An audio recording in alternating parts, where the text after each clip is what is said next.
നമസ്തേ. രാജരാജേന്ദ്രം ചാനലിലേക്ക് സ്വാഗതം. തിരുവനന്തപുരം നഗരത്തിൻ്റെ തിരക്കുകളിൽ നിന്ന് മാറി ശാന്തമായ വെള്ളായണിക്കായലിൻ്റെ തീരത്ത് സ്ഥിതി ചെയ്യുന്ന അതിപുരാതനമായ പുണ്യസങ്കേതമാണ് വെള്ളായണി ദേവീക്ഷേത്രം അഥവാ വെള്ളായണി മുടിപ്പുര. ദാരിക നിഗ്രഹത്തിന് ശേഷം ക്രോധമടങ്ങാത്ത ഭദ്രകാളിയെ ശാന്തസ്വരൂപിണിയായി ഇവിടെ പ്രതിഷ്ഠിച്ചിരിക്കുന്നു എന്നാണ് വിശ്വാസം. എന്നാൽ ഈ ക്ഷേത്രത്തിന്റെ ഉത്ഭവത്തിന് പിന്നിൽ രസകരവും അല്പം വിചിത്രവുമായ ഒരു നാടൻ ഐതിഹ്യമുണ്ട്. അത് ദേവിയെ മൊണ്ടിക്കാളി എന്ന് വിശേഷിപ്പിക്കുന്ന പൂജാ സമ്പ്രദായങ്ങളുമായി അഭേദ്യമായി ബന്ധപ്പെട്ടിരിക്കുന്നു. ക്ഷേത്രത്തിന്റെ ഉത്ഭവത്തെക്കുറിച്ച് നിലനിൽക്കുന്ന കഥ ഇപ്രകാരമാണ്. പണ്ട് വെള്ളായണി പ്രദേശം തെങ്ങുകൾ നിറഞ്ഞ ഒരിടമായിരുന്നു. അവിടെ പതിവായി കള്ള് ചെത്തിയിരുന്ന ഒരാൾ തൻ്റെ കുടങ്ങളിൽ നിന്ന് കള്ള് ദുരൂഹമായി അപ്രത്യക്ഷമാകുന്നത് ശ്രദ്ധിച്ചു. മോഷ്ടാവിനെ പിടികൂടാൻ രാത്രിയിൽ ഒളിച്ചിരുന്ന അദ്ദേഹം കണ്ടത് അമ്പരപ്പിക്കുന്ന കാഴ്ചയായിരുന്നു. ഒരു വിചിത്ര രൂപം തെങ്ങിൽ കയറി കള്ളു കുടിക്കുന്നു. ചെത്തുകാരൻ ആ രൂപത്തിന് പിന്നാലെ പാഞ്ഞു. പിടിക്കപ്പെടുമെന്നായപ്പോൾ ആ രൂപം അടുത്തുള്ള കുളത്തിലേക്ക് ചാടാനൊരുങ്ങി. ആ നിമിഷം അതൊരു വലിയ തവളയുടെ രൂപം കൈക്കൊണ്ടു. പരിഭ്രാന്തിയിലായ ചെത്തുകാരൻ തൻ്റെ കൈവശമുണ്ടായിരുന്ന ചെത്തുകത്തി തവളയ്ക്ക് നേരെ എറിഞ്ഞു. കത്തി തവളയുടെ കാലിൽ തറയ്ക്കുകയും കാൽ മുറിയുകയും ചെയ്തു. മുറിഞ്ഞ കാലുമായി 3 തവണ മൊണ്ടിക്കൊണ്ട് ആ തവള കുളത്തിൽ ചാടി മറഞ്ഞു എന്നാണ് കഥ. പിന്നീട് നാട്ടിലെ പ്രമുഖർ ചേർന്ന് നടത്തിയ പ്രശ്നചിന്തയിലാണ് ആ വിചിത്ര രൂപം ഭദ്രകാളി ചൈതന്യമാണെന്ന് തെളിഞ്ഞത്. ദേവിക്ക് അവിടെ ക്ഷേത്രം പണിയണമെന്നും മുറിവേറ്റ ദേവിയെ പ്രീണിപ്പിക്കാൻ കള്ള് നിവേദ്യമായി മധുപൂജയായി സമർപ്പിക്കണമെന്നും വിധി വന്നു. അങ്ങനെയാണ് വെള്ളായണി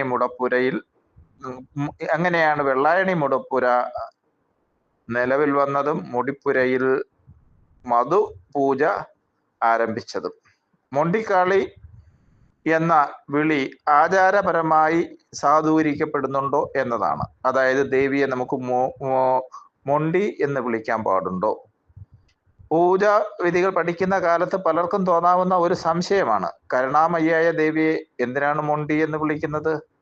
മന്ത്രങ്ങൾ മുത്തണ്ടി മൊണ്ടിക്കാളി എന്ന് പ്രയോഗിക്കുന്നത് ദേവിയുടെ ഈ ഐതിഹ്യപരമായ അംഗവൈകല്യത്തെ സ്മരിക്കാനാണ്.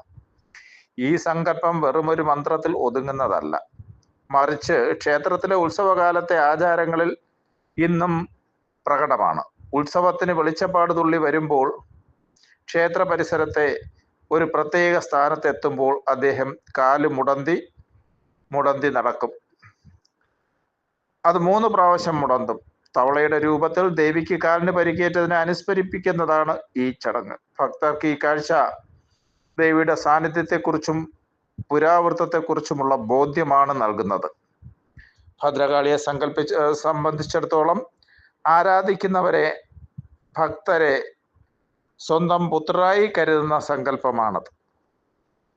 ഏറ്റവും രൗദ്രരൂപിണിയായി നമ്മൾ കാണപ്പെടുന്നുവെങ്കിലും അമ്മയുടെ സ്നേഹവാത്സല്യങ്ങൾ ആ സന്നിധിയിൽ നിന്ന് നമുക്ക് അനുഭവിച്ച് അറിയാൻ സാധിക്കും.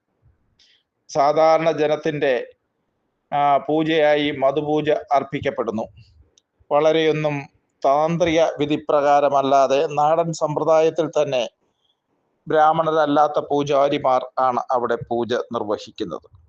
ഇതെല്ലാം ഭദ്രകാളിയെ ഏതൊരാൾക്കും വളരെ എളുപ്പത്തിൽ ലളിതമായി തന്നെ പൂജിച്ച് അനുഗ്രഹം സാധ്യമാക്കാം എന്നതിൻ്റെ തെളിവാണ്. ഭദ്രകാളി ദേവിയുടെ ഉഗ്രരൂപം കണ്ട് ഭയക്കേണ്ട കാര്യമില്ല.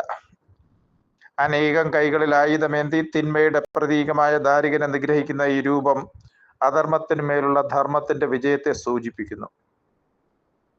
ഈ 3 വർഷം കൂടുമ്പോൾ ഇവിടെ ദാരിക നിഗ്രഹം അരങ്ങേറാറുണ്ട്. എന്തുകൊണ്ടും വെള്ളായണി നിവാസികൾക്കും അവിടെ ക്ഷേത്ര സന്നിധിയിലെത്തുന്ന സർവർക്കും അനുഗ്രഹം ഏകിക്കൊണ്ട് വെള്ളായണിയമ്മ വാണരുളുന്നു.